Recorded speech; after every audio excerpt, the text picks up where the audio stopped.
Welcome to Transformative Principal, where you learn how to be a leader and not just a manager of a to-do list. I am your host, Jethro Jones. You can find me on Twitter at Jethro Jones. Your to-do list is a hungry monster that is never satisfied. For the last year and a half, I've helped principals get awards, get promoted, and find the time to do the work that really matters. I recently opened a new mastermind slot. Schedule a call with me and let's overcome the stressed and isolated principal position together. Go to the show notes for this episode at transformativeprincipal.org and click Schedule a Call with Jethro. Thank you to our sponsor, Can Do You. Can Do You helps busy principals create the school culture they've always dreamed of through motivational speeches, engaging videos, and leadership camps that are packaged together for schools that want to see real change.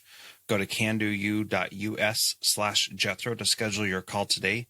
And if you sign up before the end of the summer, you'll receive a big, huge TV for your lobby to recognize all the amazing things that your students are doing every single day. That's CanDoU, CANDO, the letter U.us/Jethro. Hi, I'm Chris Nesi from the House of EdTech podcast, a proud member of the Education Podcast Network, just like the show you're listening to right now. The opinions expressed are those of each individual host.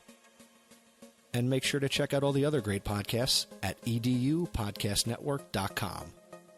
And now, the learning begins in 3, 2, 1. Well, take two. Here we go. Welcome to Transformative Principal, episode 233. I am your host, Jethro Jones, and I am so excited to have Ryan Sheehy here. Did I say your name right even? Yeah, no, Sheehy. I usually ask, but I didn't. But welcome, Ryan. Glad to have you here. Ryan is an author, a speaker, an elementary principal. He's also a professor and the author of Be the One for Kids, which I'm really excited to talk to you about your book today, especially, but also talk about the amazing things you're doing in your school. So Ryan, thanks for coming on and welcome to Transformative Principal. Thank you. Thank you very much for having me. I'm excited to be here and have the conversation about being a principal and also about my new book. Great. So let's start out by talking about what it is that you are doing in your school that you are just most proud of right now. So I'm excited. You know, I took over the school site that I'm at now. I took it over about 2 years ago, and I walked into a school that I was following a principal that was not very well received. And so culture was poor, climate was poor, a lot of things need to be changed. Teachers were locked into their rooms, hunkered down, not really collaborating and sharing with each other. And I walked in, and I'm a culture guy. I'm a guy that I saw that as a challenge, and I was super excited about it because I knew that I could change that and I could come into the school and really getting the conversations going again. And we've done such amazing work that I'm extremely proud of. We've opened our classroom doors, worked together as grade levels, breaking down barriers, really looking at intervention, looking at what students need. And we've done that in a way that it's been fun. Kids are having fun. Kids are running into our building rather than running away. And that's the thing I'm most proud of, is that we've created an environment in our school where we are student-centered, but we're also enjoying the process as we go along the way. We've brought a lot of technology into the schools, but making sure that we're not consuming technology, we're using it as a tool. And, just being part of that process has been a dream for me and just super exciting. Yeah, that's great. There's so much in there that I kind of want to go through and unpack. And, you said at the beginning that you're following a principal that wasn't very well received, and that it's possible that some of us listening have been that guy or that gal that wasn't very well received. And that's a hard place to leave. But what was it about that made you excited for it, that you were excited to be able to be part of that? I look at everything as an opportunity, but I'm not someone that sits down in my office. I'm somebody I'm a principal of action, getting out there and getting into classrooms and really being part of the learning process.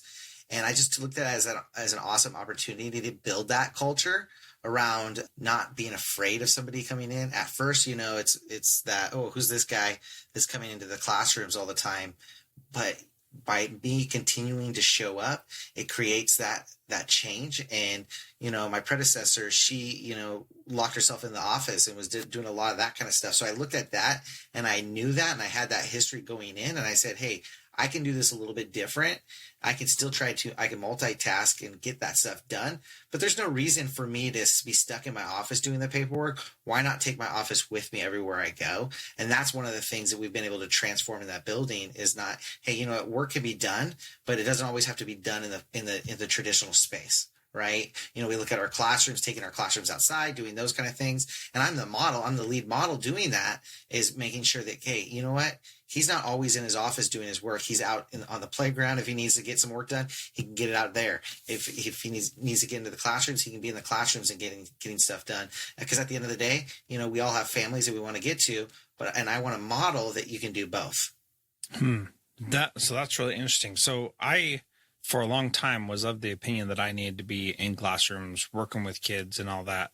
And I've since moved away from that and seen my position, my role as principal, to really spend more time talking with and supporting the teachers, not necessarily by being in their classroom, though I still obviously do that, but more by having those conversations about learning when they have a spare moment. What's your thought on that, and how do you balance that? Yeah, so I think that, by me being present in the classrooms allows for those conversations, because I'm putting myself out there where, that they don't have to seek me out and I don't have to seek them out to have those conversations. We can have those throughout the day as I'm popping in and out.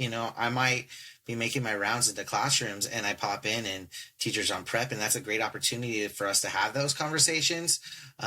Traditionally, or too often, I should say, before and after school, I'm stuck in, IEPs and student success team meetings and those types of, things that you have to do. So my time at the beginning and end of the day, where teachers are typically, that's the opportunity to have those conversations. Unfortunately, I'm locked down in meetings. So I had to look at a creative way to be able to have those through the day, because absolutely we are that coach model, looking at having those conversations. Building the self-efficacy in our teachers is huge. However, at the same time, I want to make sure that I can see through their lens what they're seeing to have those conversations. I feel like for me, at my school site and with my staff, it gave me much more validity to be there to show them that, hey, you know what? I know exactly what you're talking about when you're dealing with that difficulty, because I've been in your classroom. I've seen it through your eyes, and I've seen it firsthand, kind of what's going on. Now let's have that conversation. Let's dig a little bit deeper. If they came to me and I hadn't been in that classroom and I hadn't seen it, yeah, we could have some conversation, but I want to dig a little bit deeper and look and see how exactly can we change our practice to help these students. Because too often we're saying, hey, what can the student do different? No, it's typically, what can we do different to support that child and see the results that we need to see? Yeah, I love that approach, and that idea of it is very much within us to change. That is absolutely the truth. We can't control the kids despite our best efforts, but we can control ourselves, and that's what we need to be doing. And so I think that you and I are doing much of the same things, that when I've got the opportunity to be in a classroom, then I'm there. But what I'm really focusing on and enjoying is having those conversations, especially with teachers that are on prep or have some time to chat about things. That it's just so powerful when you're in the classroom watching what they're doing, and then you can say, here's what I'm seeing. Just this morning, Absolutely. I had a great conversation with a teacher who teaches social studies, and she was like, talking about her lesson plans, and I've seen what she's been doing for the last little bit. And I was able to say, like, I know exactly where you're going with this, and it's in the right direction. She was questioning herself. She wasn't sure what she was doing. And then I asked her, like, okay, so just take all the teacher guilt and all the pressure that you have of covering the curriculum and all that kind of stuff. What's the one thing you want kids to learn from this lesson? And I knew that her answer was going to be something profound, because I've been in her classroom. I know what she's like. But what she said was so awesome, Ryan. She said, I want kids to understand that their voices matter. And I was like, gosh, I don't think that's in our curriculum map, but that is exactly what we want our kids to learn from this class that you're teaching. And you've got all the right processes in place to help that. And being able to be there and see it, she knew that I could speak honestly to that. And I think that was exactly what you were saying. Can you share a story where you've been able to be there and say the right thing to a teacher when they really need to hear it? Yeah, I think we all go through our ups and downs and our struggles, and especially when you're coming in, when you're with a staff that is veteran and stuck in their ways and not wanting to really try some new things and be innovative in what we're doing. And and I think I've been in a situation as a vice principal at a high school where we were dealing with a lot of things that people didn't want to try something new. They had been doing the same thing and they wanted to continue doing that same thing. However, we had some definitely game changers on the staff that were trying to do things, and every time they tried to do something, it was being nitpicked by teachers that didn't resistant to the change. And so, looking at that and looking at how we could support, and sometimes it's, getting into those classrooms and just letting those teachers know that you believe in them. And by having that conversation of belief is empowering them to say, hey, you know what? I know what I'm doing is right. And bringing it back to our why. Why are we doing things? Why are you teaching this lesson? Why are you doing it this approach? And if we can have answers for that, we're on the right track. We're going in the right direction. But really showing teachers that we believe in them and empowering them to get out there and try things, that's been the game changer. And that was the game changer in this situation with this teacher, because she was getting bogged down by other staff members who were resistant to the change, and she was jumping in both feet. And so by having that conversation, it showed her that, hey, you know what? Maybe I am on the right path, and maybe I am doing the right thing for kids. Yeah. And it's funny, sometimes when we're in that moment, we feel like we're crazy when everybody else around us is saying, you're doing this wrong. We sometimes feel like we're the ones who are crazy, when really it's those other people that are crazy, right? Absolutely. We're the normal ones. Come on, people. Yeah, seriously. So let's talk a little bit about your book, Be the One for Kids. Talk about what it is and what it means and what readers are going to get out of that. Yeah, so Be the One for Kids is really my soul coming to life on the pages. It's a series of stories from my life as an educator, my life as a child, some family stories.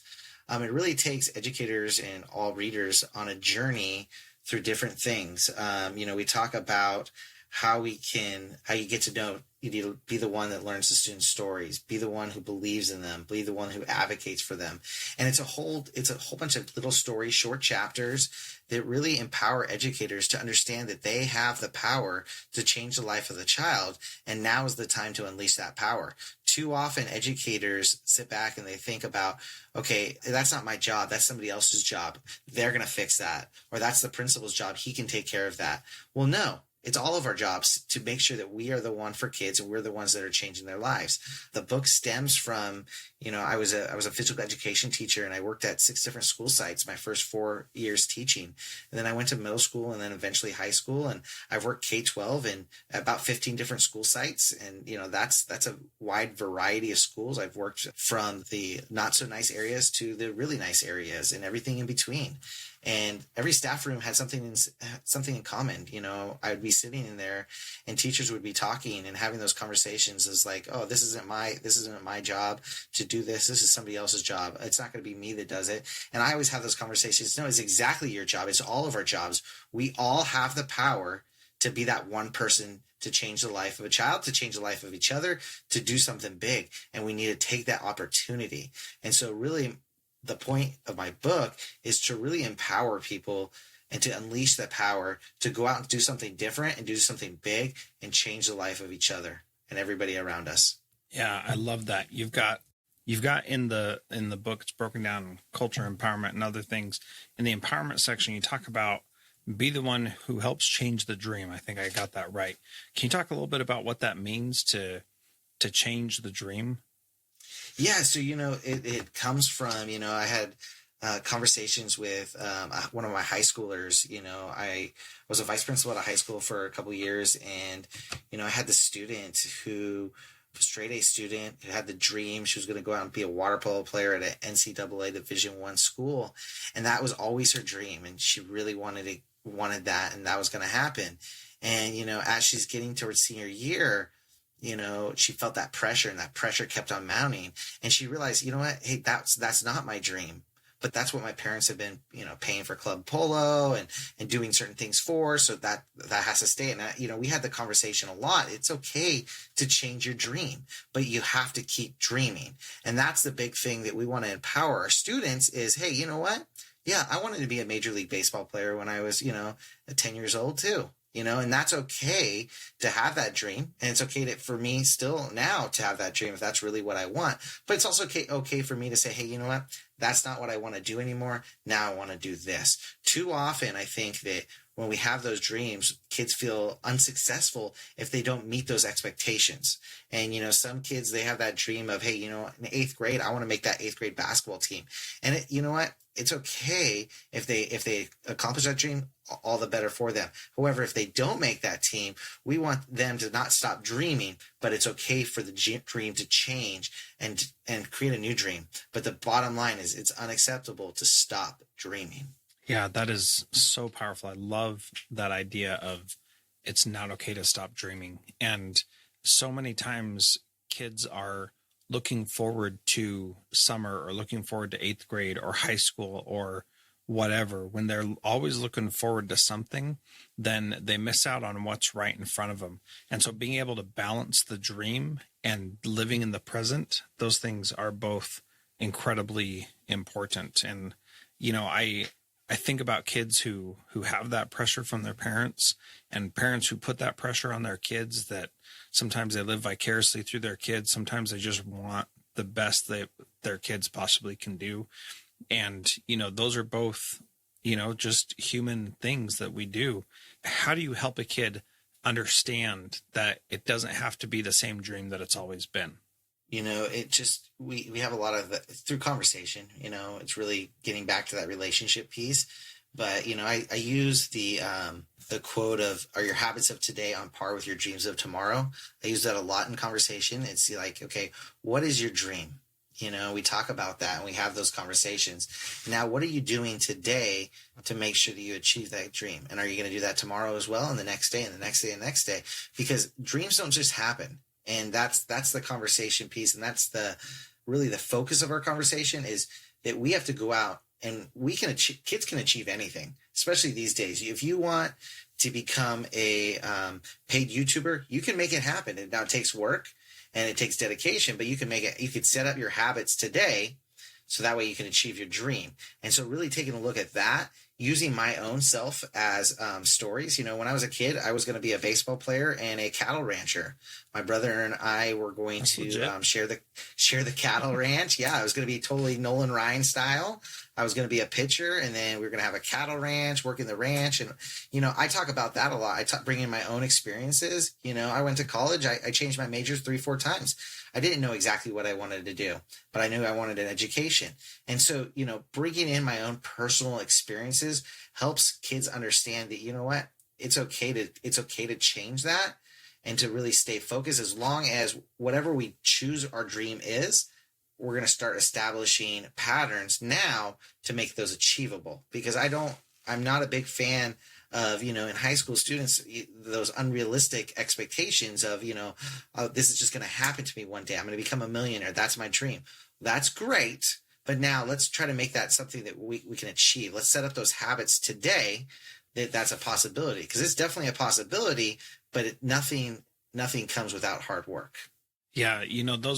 Those who have been listening to the podcast for a while know that I've really bought into the idea of the One Thing, which is a book written by Gary Keller and Jay Papasan, which is not an education book by any stretch of the imagination. And I've been doing a lot of work to translate a lot of those concepts from the business world into education. And that's one of the things is I had the quote on the tip of my tongue and now I forgot it and I'm not going to be able to get it. Dang it. I hate when that happens. But that idea that your habits are so important. And I like the way that you said it, that are your habits of today on par with your dreams of tomorrow. And you've got to have good habits. And, in the mastermind that I do, where I do group coaching with principals, a lot of the principals that I'm working with are, they're stuck in this rut of, like, there's so much to do. I'm getting pulled in a million different directions. And how do I actually focus on what really matters? And how do I even develop those habits when I don't even have time to think about what my vision for the future of my school looks like? Those are very real challenges that all principals face. How do you deal with that, Ryan? Yeah, it's definitely something that's on my mind quite frequently, because I think everybody, and especially, the second half of the school year, our plates are full and things are falling off our plates because, we're trying to maintain the momentum that we've built from the beginning of the school year and really and finish strong. But, that's one of the things that I do is, for me, that's how I got into this whole writing thing. I started blogging because I really needed to find my focus. And too often I was finding myself at the end of the day looking and saying, what did I accomplish today? How did I make my school site better? How did I improve the life of my teachers? How did I improve the life of my students? And how do I improve the life of my community? And too often I was looking and I said, hey, I got through the day and yeah, we did some good things, but what was the intent? What was the reasoning behind it? So I started blogging, and that really helped me focus and bring my why back. And, where were we going as a school site? Looking at that and really having that self-reflection, having the conversations, having a strong PLN has helped me a lot. I've been part of the Principals in Action group, and, we lean on each other a lot for different things. I have some good friends in education that have mentored me along the way, and having those conversations, very similar to your mastermind, looking and being able to lean on people, looking for advice, and really focusing on what's our why, making sure that everything can reflect back to that why, and making sure that we're never just standing stagnant. We want to be moving forward and doing something. If you see an issue, let's see how we can do that, but also not stay stale. We don't want to get stale. And that's kind of my big thing is like, let's do it a little bit lighthearted so everything's not so heavy. Education should be fun, because if education isn't fun, who would want to be a teacher? We want to show kids that getting into education, getting into becoming a principal is fun. Too often, kids look at principals and they're like, oh, we don't want to be the principal because you're always stuck in meetings, you're doing this. Yeah, but also I'm talking to kids. I'm having fun. I'm engaging in content. I'm engaging with adults. I'm engaging with community and enjoying that piece. So really using that reflection and also that lightheartedness to make sure that I'm having fun in the job, because if I'm having fun in the job, I'm going to put so much more passion and dedication into it, and therefore reflecting back to my why to make sure that, hey, I can handle things and I'm staying focused on the right things. Yeah, right on, man. It's easy to get distracted by other things, and you've really got to go back to what you really believe, what your values are, and make sure that you're living in that way that you know that you should be living, and making those choices. One of the things that I like to do, I'm not very good at it, Ryan, but I'd love to play basketball with the kids, especially because the kids love like doing the crossovers and breaking your ankles and things like that. Yeah. I mean, that's Absolutely. All they ever want to do. And so I pretty much always beat them because they're always showboating, and that's all right. But it's so much fun to do that. And, when you can have those types of connections, and you said at the beginning, and the relationships are so powerful. Can you talk about how you develop relationships with the kids or the teachers that are really challenging, that you just struggle building relationships with, and what you do to push through and still build that relationship even when it's hard? So, I could think of a couple off the top of my head. One of the biggest things was when I was a new principal coming into this building, I met with every single one of my teachers and staff members off site, took them out for coffee and bought them a cup of coffee. And we sat there for 15, 20 minutes talking about everything but school, really getting to know them as a person and as an individual, because once we can figure out how our teachers tick as people, we're going to be able to say, hey, this might work a little bit differently for you than it would for others, and try to help them and support them in that way, and really getting to know each other. That's been the big piece, bringing each other together with my staff and making sure that we have those opportunities that, hey, you know what? This was not on my agenda today, but I see this as a priority. We need to have some time, some opportunities to talk and to get for that fellowship, and not being so rigid with my meetings and my professional development, looking for those opportunities to go off course a little bit, to make sure that we have those times and I have that feedback from my staff. So that's one thing with my teachers in my school. With students, I look at any opportunity to build that relationship. Now, we all have those kids, that kid that is that anomaly that you're trying to figure out, how can I get through? How can I build that relationship? We all do so many different things with our students, and we try to find that one thing. I know last year I had a student that nobody could get through. We're trying to figure out things. He was really into coding. And so what I decided one day, I moved everything out of my office and I created a drone flying course. And so he came in, he used my iPad and my drone, and he coded the drone to fly around my office to different points that we had put out there. Building that connection, really getting to hear that child's story and really learning what's going on. I had another student that we were struggling with, and I said, hey, you know what? You have a cool story. Let's start a school podcast. You're my first episode. And his face lit up because somebody believed in him, and somebody said, hey, you know what? I want you to be the first one to do this, and now you can teach others to do this. So showing that belief. I have other students who, those first two wouldn't have worked with. So we sit in my office and I have a 3D printer. Kids can sit on my computer and design something, and we have it printed up for them. So looking at a variety of ways to build those connections doesn't have to always be technology, just those three happen to be, but really looking at, hey, what do you like to do? How can I be part of that? And let's move like that. Looking at the playground. Playgrounds are usually where the biggest issues are. If a principal isn't out there looking and feeling that, how are they going to help that? So one of the things I like to do is get out there. Yeah, like you said, play basketball. I play foursquare, tetherball, whatever it takes, whatever I need, wherever I see the problem area is, that's where I'm going to go put myself, to not necessarily fix the problems, but to get to know the kids. Because once you get to know the kids, you're going to know what's the reasoning behind the issues and how can we work with that. But really, most of all, it all comes back to being human and to being kind, having those conversations with our staff and our students, being courteous, saying hello, good morning, doing those kind of things sets the tone for our day and sets the tone for our school. Yeah, that's awesome. I love that idea of going to where the problem is, not so you can solve it, but just so you can get to know the kids who are involved in it. And that's one of my favorite things to do, is just show up somewhere and just start observing and talking to kids and seeing what's going on with them. And it's awesome to see that happening, because they're expecting you to be the principal and come down on them.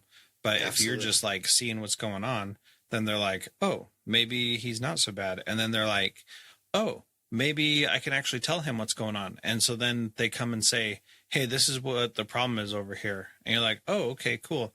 Thanks for letting me know. What do you think we could do to fix it? Oh, well, I think we need to do this, that, and the other. And it's like, oh, okay. So why don't you do that? Me? Yeah, you can do it. It doesn't have to be me, the principal. And they're like, oh, okay. And that, seeing that kind of light up in their eyes, wait, I do have power to do something about this. That's awesome, man. I love that. And I've seen that so many times with so many kids that think nobody cares about them. It's awesome. Yeah, I had a kid today come into the office. I could hear him. I was in my office, and can I see Mr. Sheehy? And my office manager says, yeah, hold on one second. Let me check and see if he's available. And, she comes in. I said, absolutely, let's come in. And so he comes in, and, he has tears in his eyes, and he sits down and he goes, I just need to come and talk to you. And I said, okay, what's up? And this is a student that last year was in my office all the time because he was having major blow-ups in class and having meltdowns and screaming and kicking and just upset. And he comes in and he goes, I got to tell you about what happened at recess today, Mr. Sheehy, because I didn't want to do it in class and get everybody off track. I wanted to come in and talk to you before I go back. And I said, awesome. And right there, and I looked at his eyes, and I looked in his eyes, and I was like, hey, you know what? I am so proud of you. Before we even start talking, I am so proud of you. And, that grin, ear to ear grin, he told me his thing. He told me what happened. I said, listen, I am just proud of you. Are you ready to go back? Do you need a hug? And he's like, no, I'm good. And I said, all right, let's go. And, he was just excited and just so proud. I was so proud of him. You can see he was proud of himself for making that choice. And those are the things that we can do. And those are the things that are possible once we start taking the time to having those conversations, to putting ourselves out there and allowing us, hey, you know what? The principal isn't that scary. The principal isn't a person that's always going to be getting people into trouble. No, the principal is another trusting adult on our campus that will get to know us and really help us. Yeah. One of my favorite things is kids often, they get pulled. I need to talk to them for some reason. They're like, am I in trouble? And my answer is always, did you do something wrong? No? Okay, then no big deal. Let's just go talk. And most of the time, kids don't think they did something wrong. And if I've got to go find them, then it's probably because they didn't know they did it wrong. And so then we talk and we have the conversation, and it's a beautiful thing. So Ryan, I got to get to my last question. I appreciate your time. We've been going on. I think we could probably go on for another couple hours because yeah, absolutely. I'm feeling the connection. But what is one thing that a principal can do this week to be a transformative principal like you? I think that the one thing that principals can do is get yourself out there. Really sit down with every single person on your campus and get to know them. Make sure that they know that you believe in them, because the power that you have in a child's life, in a teacher's life, is insurmountable. Show them that you believe in them by trusting them, encouraging them, and really show that you are there for them, and you can be the one for kids, and you can be the one for every person on our staff and in your community. Man, awesome. Thank you so much. People can find you at Sheehy RW on Twitter, or go to ryansheehy.us. That's SHEEHY. Did I get all that right? You got it all right. Thank you. Okay. Thank you so much, Ryan. It's been a pleasure chatting with you today. Thank you very much for having me. Oh, hey, before you go, just finish that great interview with Ryan Sheehy. Just wanted to remind you about Transformative Leadership Summit coming up. Go to transformativeleadershipsummit.com. Get your free ticket. I hope to see you there. Thank you so much to everybody who's helped out already by being part of the early birds. That's been amazing, and I'm so grateful for your support and faith in me and doing something great. So thank you so much. Transformativeleadershipsummit.com.